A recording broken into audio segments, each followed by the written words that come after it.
Sir ये point करने हैं या सर बीच में से आपने मिसिंग करवाया था ना सर, छुड़वाए थे कुछ चीजें सर आपने। हाँ, जो मैंने कही कि नहीं करनी वो नहीं करनी। सर वो ही बता दें सर प्लीज। आपने लेक्चर लिया था? जी सर लिया था सर मैंने, लेकिन सर लेकिन क्या?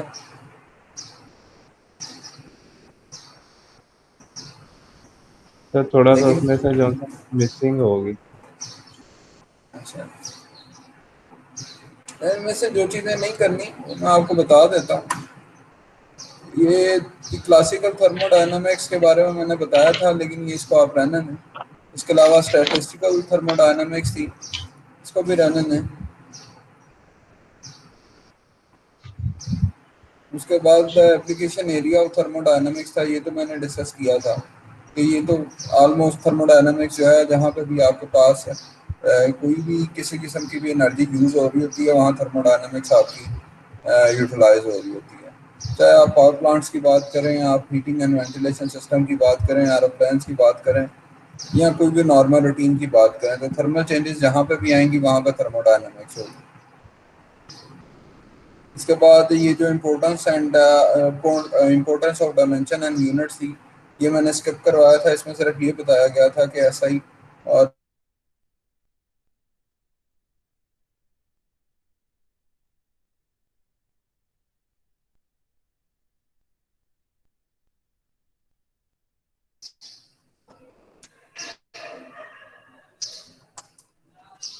एसआई और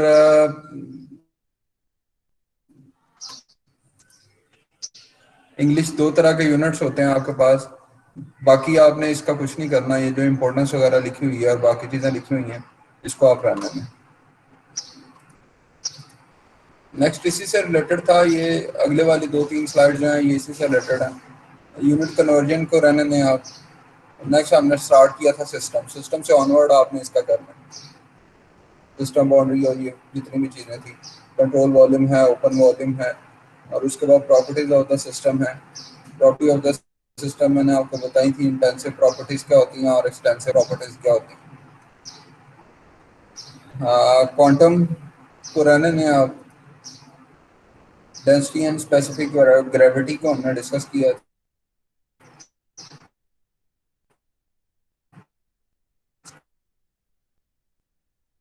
एंड इक्विलिब्रियम को हमने ज़्यादा स्टेट इक्विलिब्रियम है उनके ऊपर इतना फोकस नहीं था।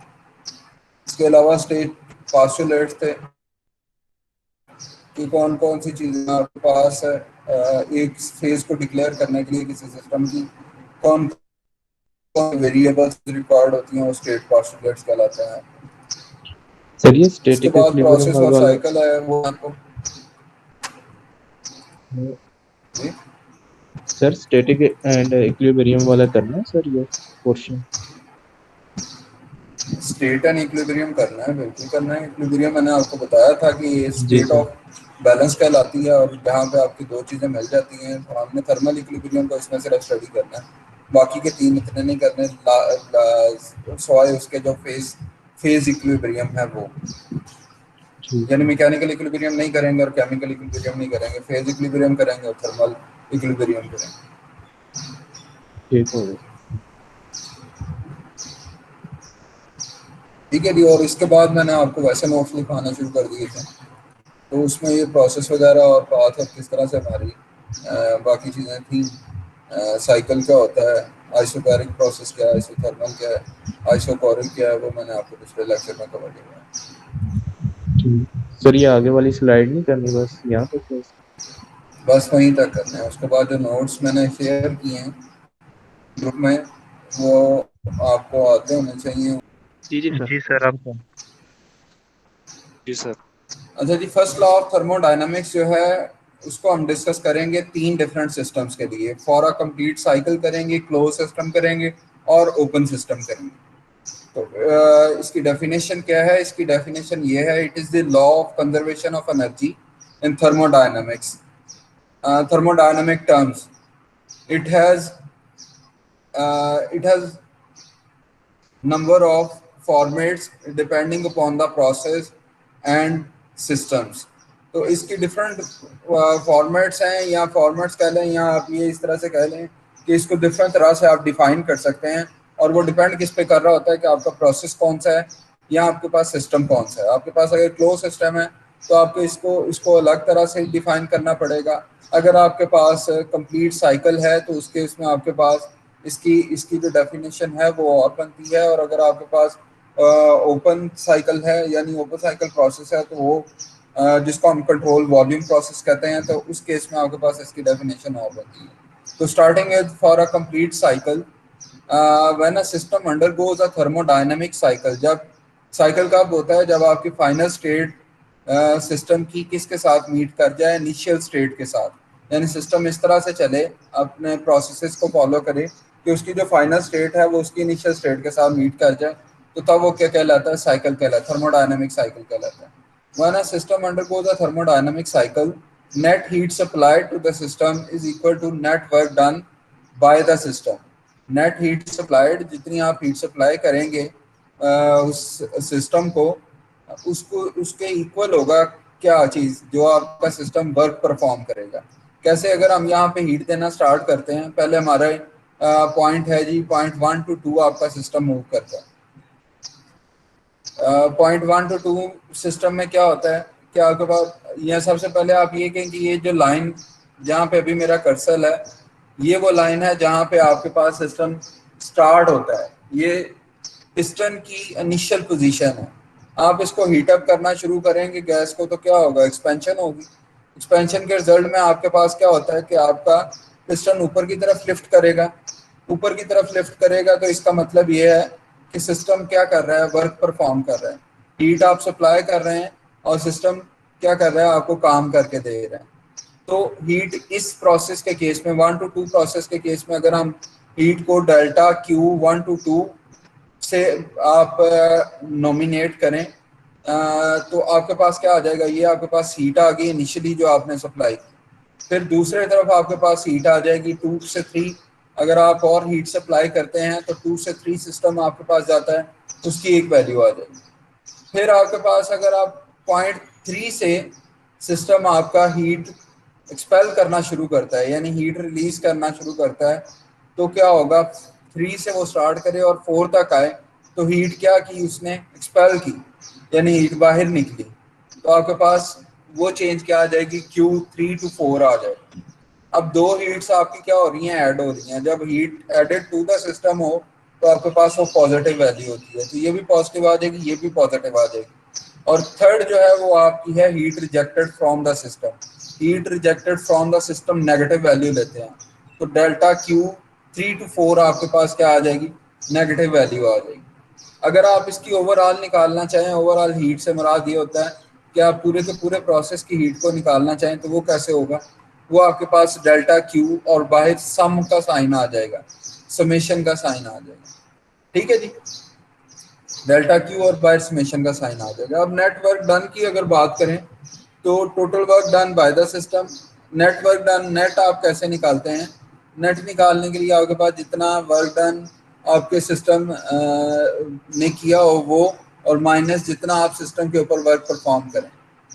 जितना आपका सिस्टम आपको करके दे वर्क वो, और जितना आप सिस्टम के ऊपर परफॉर्म करें, इन दोनों को अगर आप माइनस करें तो आपके पास नेट वैल्यू आ जाती है। Total work done by the system minus work done on the system, by नहीं है ये, ऑन द सिस्टम है। ठीक है जी, तो work done by the system कहाँ कहाँ पे हो रहा है, 1 to 2 प्रोसेस में work done by the system है, 2 से 3 प्रोसेस में work done by the system है। और जब आपने यहाँ से पिस्टन को नीचे मूव करवाना है तो आपको क्या करना पड़ेगा, यहाँ से प्रेस करना पड़ेगा ना, तो work done on the system हो जाएगा। ये इसका एरो भी आपको नजर आ रहा होगा, ये work done on the system हो जाएगा। तो जब आप इसको लिखेंगे delta W1 to 2 that would B positive, work done by the system is positive and work done on the system is negative. उसके बाद डेल्टा W2 से 3 आपके पास क्या होगा, work done by the system है, वो भी पॉजिटिव होगा। और लास्ट वाला जो आपके पास 3 to 4 है, उसमें work done on the system है, तो वो आपके पास क्या आ जाएगा, नेगेटिव आ जाएगा। तो ये आपके पास नेटवर्क आउटपुट आ जाती है। नेटवर्क आउटपुट निकालने के लिए आपके पास फॉर्मूला होता है total work done by the system minus total work done on the system. इसी तरह से यहाँ पे आपके पास नेट हीट सप्लाई का फार्मूला क्या होता है, total heat supplied to the system minus total heat rejected by the system. तो ये रिजेक्शन हो रही थी हीट की, ये दोनों सप्लाई हो रही थी, ये दोनों वर्क आपके पास क्या हो रहे थे, बाय द सिस्टम थे और ये ऑन द सिस्टम था। तो इन दोनों को जब आप माइनस करते हैं तो आपके पास नेट वैल्यू आ जाती है।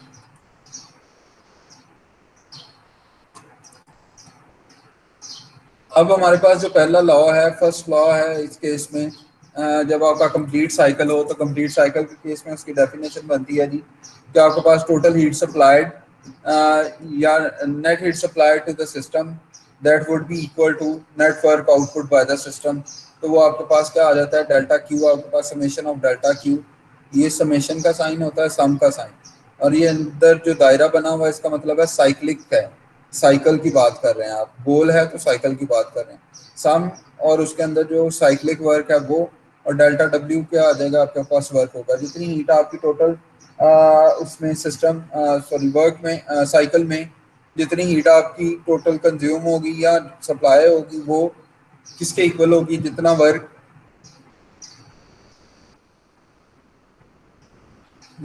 आपका सिस्टम जो है वो परफॉर्म करेगा साइकिल के दौरान। तो इसी को दोबारा रीअरेंज करके इस तरह से इंटीग्रेशन की टर्म्स में लिखा हो। तो ये है साइकिल के केस में। सेकंड आपके पास केस होता है for a process in close system. For a process in close system में आपके पास क्या होता है, क्लोज सिस्टम में आपके पास no mass is being entered, या इस तरह से आप बात कर लें कि आपका मैच जो है वो बाउंड्री को क्रॉस नहीं कर रहा होता, और इसमें बॉन्ड आपके पास जो बाउंड्री होती है वो रियल बाउंड्री होती है, इमेजिनरी बाउंड्री नहीं होती। कांस्टेंट मैच का प्रोसेस होता है, जो हमने पढ़ा था कि दो तरह के आपके पास होते हैं, एक क्लोज सिस्टम होता है, एक ओपन सिस्टम होता है। तो जब आप क्लोज सिस्टम की बात करते हैं तो उसमें आपके पास स्पेसिफिक मैच होता है, उसी के ऊपर आप क्या करते हैं, सारे के सारे प्रोसेसेस को आप उसी के ऊपर कैरी आउट करते हैं। तो इस केस में आपके पास डेफिनेशन क्या बनती है फर्स्ट लॉ की, when a close system undergoes a process, जब आपके पास क्लोज सिस्टम में कोई प्रोसेस होता है तो क्या होता है, the change in internal energy is equal to the difference in heat exchange and work exchange. Internal energy का जो चेंज होता है इस केस में आपके पास वो किसके इक्वल हो जाता है, वो आपके पास इक्वल हो जाता है जी change in work and energy, heat exchange, जितनी आपके पास हीट एक्सचेंज हो रही हो वो, और वर्क एक्सचेंज, इन दोनों का जो डिफरेंस होगा वो आपके पास क्या होगा, आपके पास इंटरनल एनर्जी के डिफरेंस के इक्वल होगा। Let initial internal energy of the system is U1 and the final internal energy of the system is U2। तो दोनों का डिफरेंस कैसे आ जाएगा, इनिशियल इंटरनल एनर्जी जब आपका सिस्टम ये 1 पोजीशन के ऊपर है, आपने हीट सप्लाई की तो क्या होगा, पिस्टन लिफ्ट होगा, लिफ्ट होकर पॉइंट 2 के ऊपर पहुंच जाता है। पॉइंट 2 के ऊपर जब आपका सिस्टम पहुंचता है तो आपकी हीट सप्लाई हुई और वर्क परफॉर्म हुआ। ठीक है जी, तो आपके पास यहाँ पे जो इंटरनल एनर्जी है सिस्टम की वो आपकी कहलाती है U1, और जब आपका सिस्टम पोजीशन 2 के ऊपर पहुंच जाता है तो इसकी इंटरनल एनर्जी ये पूरे को पूरी बनती है, जिसको आपने U2 का। तो अगर आप इंटरनल एनर्जी का डिफरेंस निकालना चाहें तो U2 माइनस U1 होगा। U2 minus U1 would be change in internal energy, इसको डेल्टा U आप कह सकते हैं। तो change in internal energy is equal to difference of, difference किस किस के दरमियान होगा, difference in heat exchange, difference in heat exchange that is Q minus and work done, and work done work exchange that is Q minus W। तो Q minus W is equal to delta U, delta U is equal to Q minus W हो जाएगा आपके पास। इसी को rearrange करें अगर आप heat के लिए सिर्फ Q निकालने के लिए, तो आपके पास क्या हो जाएगा, W plus U2 minus U1, यानी डेल्टा U प्लस W अगर आप करेंगे तो आपके पास हीट की चेंज आ जाएगी उस एक प्रोसेस के लिए। ये एक प्रोसेस है, हीटिंग का प्रोसेस है। हम एक प्रोसेस को डिस्कस कर रहे हैं किस केस में, आपके पास क्लोज सिस्टम के केस में।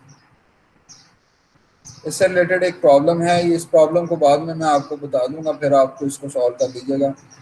उसके अलावा आपके पास एक प्रूफ है जी CP माइनस CV। CP क्या होता है आपके पास, कांस्टेंट प्रेशर। जी बताएं। Constant pressure.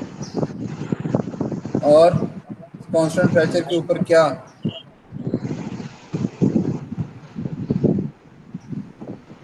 स्पेसिफिक हीट, इसको कहते हैं आप specific heat at constant pressure, और ये होती है specific heat at constant volume. specific heat. Cp is basically specific heat at constant pressure and Cv is basically equal to specific heat at constant volume. और आपके पास general formula जो होता है इसके लिए वो होता है Q is equal to M C delta T. Q is equal to M C delta T. अगर कांस्टेंट प्रेशर का केस है तो Q P is equal to M C P delta T, यानी टेम्परेचर का चेंज और उसके साथ आप मल्टीप्लाई करते हैं मैस और आप मल्टीप्लाई करते हैं जी specific heat at constant pressure, तो वो आपके पास क्या आ जाता है, हीट सप्लाइड और rejected from the system at constant pressure. अगर आप कंट्रोल वॉल्यूम की बात करें तो Q B is equal to M C V delta T होता है. उस केस में आपके पास specific heat at constant volume आ जाती है. तो ये आपके पास जो प्रूफ है इसमें आपने करना क्या है जी, specific heat at constant pressure minus specific heat at constant volume is equal to R. R is basically your general gas constant जिसको आप R के साथ शो करते हैं. तो consider m kg of a gas heated at a constant pressure. एक m kg of gas है जिसको आप constant pressure के ऊपर हीट करते हैं for temperature T2 to T1 to T2. आपके पास इनिशियल टेम्परेचर जो है उसका वो T1 है और आपके पास फाइनल टेम्परेचर जो आ रहा है वो आपके पास T2 आ रहा है. ठीक है जी, आपने हीट अप करना शुरू किया तो कांस्टेंट प्रेशर है, ऊपर आपके पास वेट सेम रहता है, पिस्टन के ऊपर वो चेंज नहीं होता, कांस्टेंट प्रेशर का प्रोसेस है.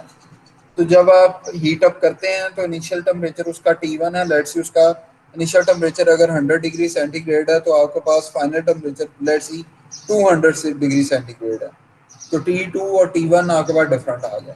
इस केस में हीट सप्लाई जो आप निकालेंगे that is equal to QP is equal to MCP delta T. Delta T इस केस में क्या होगा, final temperature minus initial temperature T2 minus T1. तो हीट सप्लाई आपके पास ये आ गई. और work done at constant pressure, work done जो आपके पास होता है वो प्रेशर वॉल्यूम वर्क होता है, P डेल्टा V होता है. P डेल्टा V आपके पास प्रेशर वॉल्यूम वर्क होता है जिसको आप थर्मोडायनामिक वर्क भी कहते हैं. तो work done at constant pressure that is equal to WP and it can further be written as, और इसको आप इस तरह से राइट डाउन कर सकते हैं कि P और into delta V. Volume change हो रहा है ना आपके पास, अगर यही केस हम लें इसमें आपके पास प्रेशर सेम रह रहा है तो आपके पास क्या हो रहा है, वॉल्यूम चेंज हो रहा है. 1 के ऊपर जितना वॉल्यूम है उस 2 के ऊपर वॉल्यूम क्या है, बढ़ जाता है. तो V2 माइनस V1 आपने किया और P को मल्टीप्लाई किया. P को मल्टीप्लाई इसलिए किया कि आपके पास क्या होता है, आपके पास ये कांस्टेंट प्रेशर का प्रोसेस है तो उसमें वर्क डन जो होता है वो उसकी वैल्यू आपके पास P2 माइनस P1 और सॉरी V2 माइनस V1 और साथ P मल्टीप्लाई हो रहा है. And change of internal energy. Change of internal energy is basically equal to U2 minus U1. U2 minus U1 आपके पास delta U होता है change in internal energy and that can further be written as MC delta T. MC delta T यानी constant volume के ऊपर जब आपके पास change आता है तो मैंने आपको बताया था कि वो internal energy की वजह से आता है, उसमें आपके पास वर्क मतलब वर्क इन्वॉल्व नहीं हो रहा था. सारे का सारा जो चेंज आता है कांस्टेंट वॉल्यूम के ऊपर, क्योंकि आपके पास वॉल्यूम चेंज नहीं हो रहा ना. कांस्टेंट वॉल्यूम में आपके पास अगर वॉल्यूम चेंज नहीं हो रहा तो V2 और V1 दोनों सेम होंगे, ये वाला फैक्टर आपका जीरो हो जाता है और नेट इंटरनल एनर्जी का जो चेंज है वो किसके इक्वल आ जाता है, MCV डेल्टा टी के इक्वल. MCV डेल्टा टी या आप सिंपल ये कह लें कि Q V के इक्वल आ जाता है. QV is basically equal to what, MCV delta T minus that is for all processes based on the first law, that is law है आपके पास U is equal to F of T. इसको रहने दें आप इतना करें कि आपके पास जब कांस्टेंट वॉल्यूम का प्रोसेस होता है तो Q आपका U में कन्वर्ट हो जाता है, इंटरनल एनर्जी.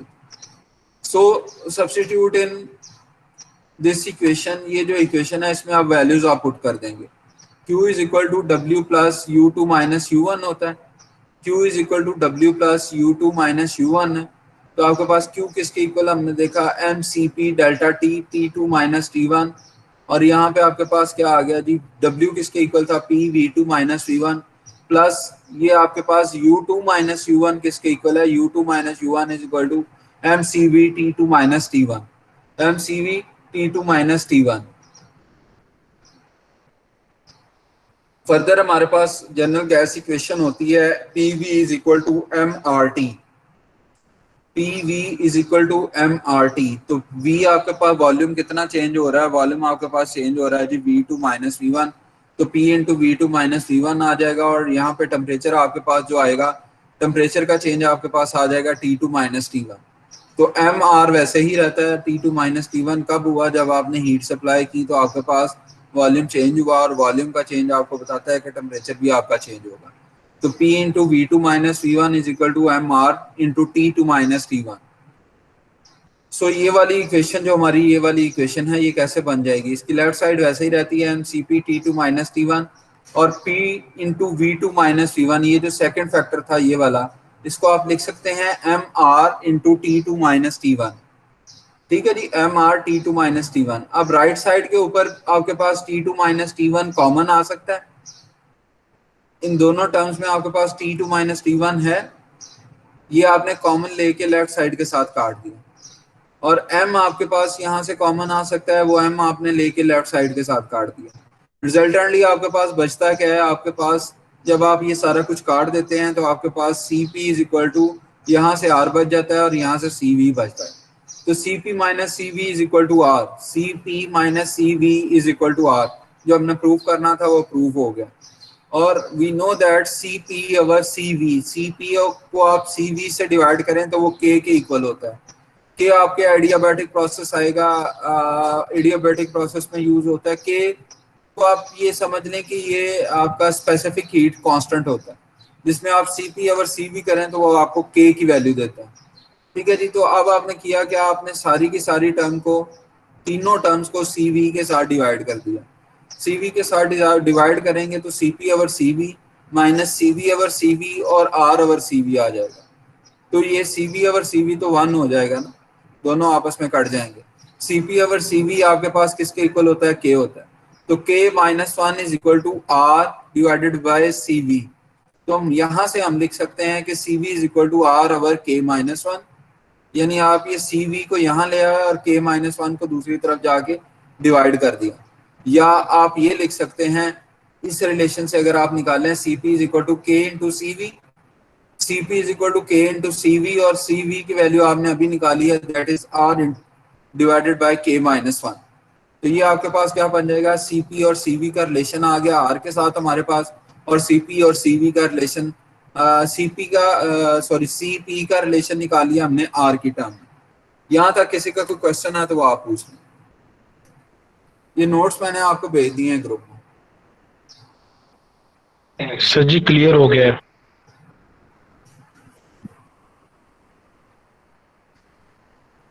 ठीक है जी, जो थर्ड केस है वो हम नेक्स्ट लेक्चर में डिस्कस करेंगे, तो अटेंडेंस में कॉल करता हूँ, उसके बाद आप लोग लीव कर दीजिए।